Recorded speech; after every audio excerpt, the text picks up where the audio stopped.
Talons et corsets, ces pièces contraignantes dont les femmes ont mis des siècles à se libérer, reviennent en force pour leur donner du pouvoir dans la collection de Dior inspirée par Catherine de Médicis, présentée mardi à Paris dans une ambiance baroque.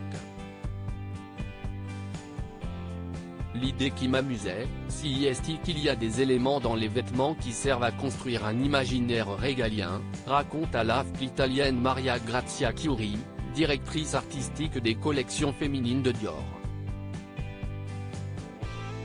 Féministe, elle détourne ces éléments qu'on n'aurait jamais associés à son univers créatif pour ce power dressing ironique, moderne et fonctionnel malgré les références historiques. Au premier rang, la papesse de la mode Anna Wintour comme la jeune influenceuse Lena Situation, les actrices Isabelle Adjani, Rosamund Pike, Olivia Palermo, Marisa Berenson ou le top Elle Macpherson ont observé ce défilé déroutant accompagné d'un spectacle de danse au pavillon au Jardin des Tuileries. Ce nouveau show a aussi attiré des membres de familles princières comme Sirivanavari Nariratana Rajakanya, princesse de Thaïlande mais aussi et surtout nos voisines du Rocher, la princesse Alexandra de Hanovre et Béatrice Borromeo, femme de Pierre Casiraghi. Les deux belles-sœurs ont pris la pose chacune leur tour avant de poser côte à côte et d'afficher leur complicité devant les caméras.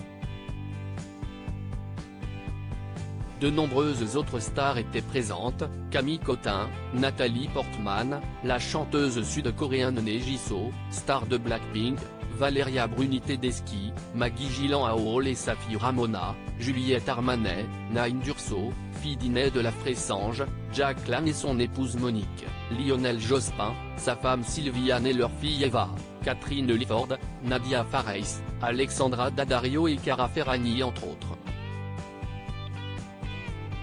Tous sont venus admirer le travail de l'italienne Maria Grazia Chiuri, et bien plus encore, comme elle l'espère, dans ce moment historique lourd, la mode est le seul territoire où on peut encore jouer, si est ce que j'ai voulu faire en ce moment. La situation est tragique, il faut trouver des motivations pour travailler.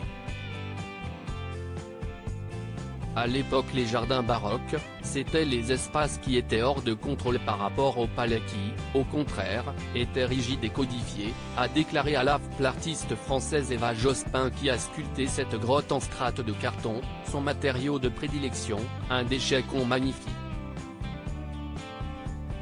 Il y a une grande liberté dans cette façon d'envisager la création, l'idée de créer son propre monde. Quand on traverse des temps difficiles, créer son propre monde est une ressource énorme dans laquelle nous pouvons tous puiser.